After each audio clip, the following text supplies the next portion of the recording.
Hello, everybody. Hello, everybody. This is Reverend and Civil Rights Attorney Augustus Corbett.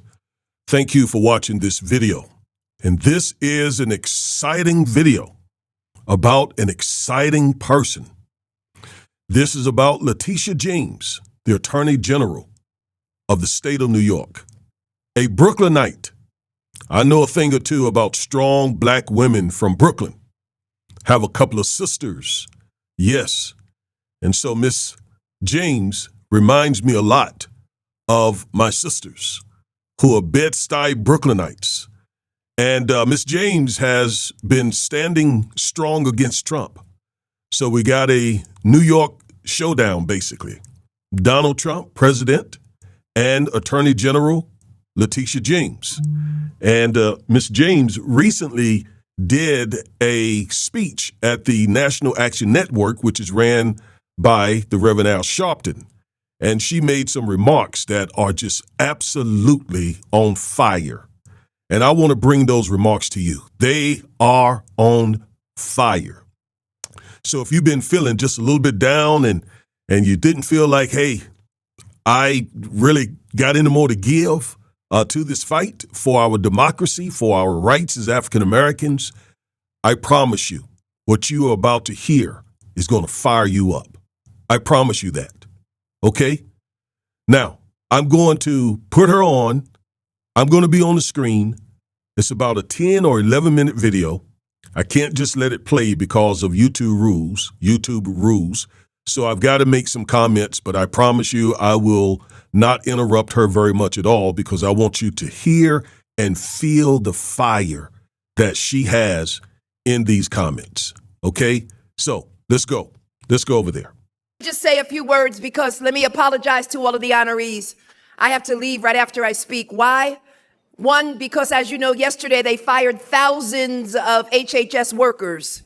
And they also have stopped all of these grants. And one of the grants that they've stopped, which is close to my heart, is Head Start grants. And By the way, Head Start grants are dear to my heart as well, because having written a book on education and justice, I know how important Head Start is for African American children. And it is just distressing, but it's a long list of things that Trump has done in this second term that lets us know that this is just not right. It's just not right. Heard from my beloved Bedford-Stuyvesant is centers are closing. Region 2, which covers New York, is closed. All of the workers in Region 2, again, that covers Head Start, have been fired, terminated. The HEAP grants for individuals who need assistance with heat during the winter, that has been dismantled. So I've got to rush back to the office because I want you to just hear the long list of things that Trump has done in his second administration that directly impacts the African American community all across the country. She's just going to go over a few. She's not even going to list all of them.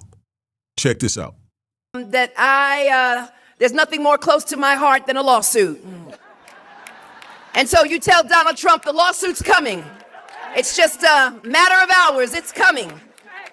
And speaking of whatever lawsuit she's talking about here, we also know that the Trump administration could be going after her from what I'm reading. So we'll see how this legal battle works out between Miss Leticia James, AG of the state of New York, against Donald Trump. We'll see how all that works out.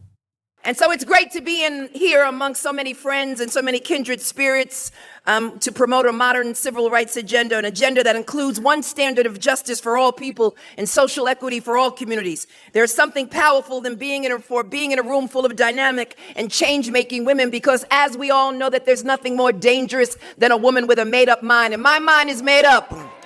Women who have stepped into their power, women who show up, speak up, and fight back, not just for themselves, but for their families, their communities, and future generations. Women who know that progress is not promised, but fought for. Our nation, as imperfect as it is, was brought into the modern world, the very concept of equality under the law. We were founded as a nation of laws, where each and every citizen would be protected by the law, but also would be subject to it, and that includes the President of the United States. And as we see efforts to change that noble history, it is incumbent upon all of us, all of us in this room, to step up and to speak out.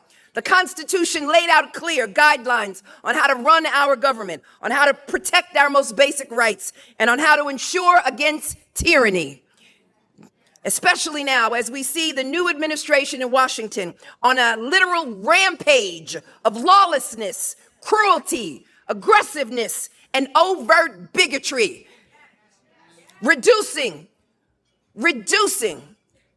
the depth and breadth of our federal government. Our standing across the globe has been diminished, and our economy is tanking right now. The purposeful destruction of our Constitution as we know it, with rapidity and intentionality. A nation whose very existence is predicated upon beliefs of checks and balances within our government. And yet, we are seeing Republican members of Congress acquiesce, capitulate, bow down, cooperate, ignore their responsibilities and their duties. And typically this includes attacks on the concept of fairness and equality and living together and thriving in a pluralistic, multiracial democracy, one founded on respected diversity. Willful Republicans standing feckless, emancipated. The Trump administration is systematically dismantling fought civil rights gains at the United States Supreme Court, demanding states throughout this country erase our authentic experiences as Black Americans from school textbooks and from museums and cultural institutions all across this country. He issued an executive order ending 60 years of protection against racial discrimination in federal contracting and hired. In DOJ, he purged the database that tracked federal police misconduct, erasing the records of all police terminations, abuse, and civil rights violations. The administration announced recently that HUD, Housing and Urban Development, is cutting the program that fights home appraisal bias. The United States Department of Agriculture suspended the college scholarship program from students from rural and underserved backgrounds who attend HBCUs. The administration recently announced it will no longer require federal contractors to uphold government prohibitions against segregation in the workplace. And he's erasing the public display of Black war heroes in public places of honor and respect throughout our military. And you know, most recently, Donald Trump has dismantled the Department of Education, which protects all of our public school children, equal and civil rights, and so much more. And have we seen just yesterday and most recently the purging of the federal government, which disproportionately impacts Black women and women in particular. Cuts to Medicaid. The privatization of Social Security is coming. And last week, Trump announced the anticipated voter protection bill, the SAVE Act, which is nothing more than a voter suppression bill, risking the disenfranchisement of millions of eligible citizens. And let's not forget the fear that's gripping immigrants who have fallen in my arms, afraid of going to school, going to work, going to church, going to court. And this chaos, this disruption is deliberate. It's an attempt to demoralize you and to wear you down. But all of us who believe in the promise of America, who want a society built on the rule of law and who are committed to equal justice, responsible for speaking out, resisting, and using every available tool at our disposal to protect our fragile democracy. And I can think of no better partner than with Nan and I in a coalition of attorneys general, 23 of us strong all across this nation. We've been working to fight and defend America's rights from the onslaught by the Trump administration.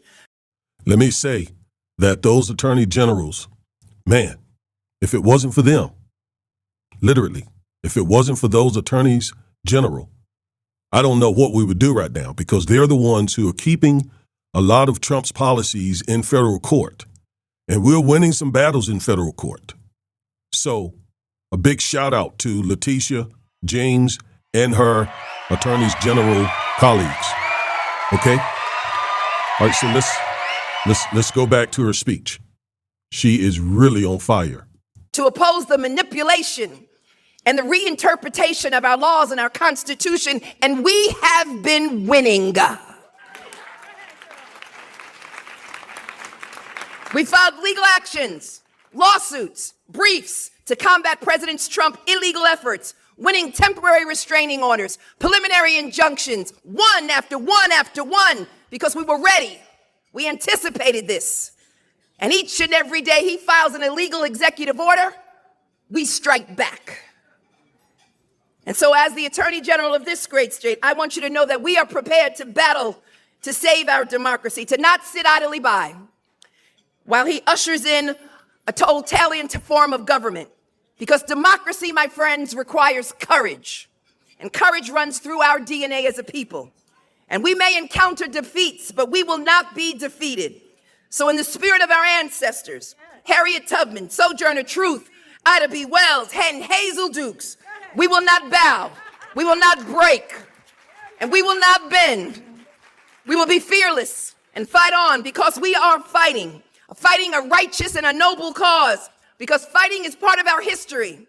It's part of our story. And some of the strongest souls have emerged, seared with scars and bloodied, but we still fight on. They never bowed.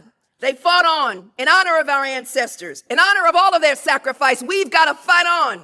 And all of the progress that we have made, we must fight on.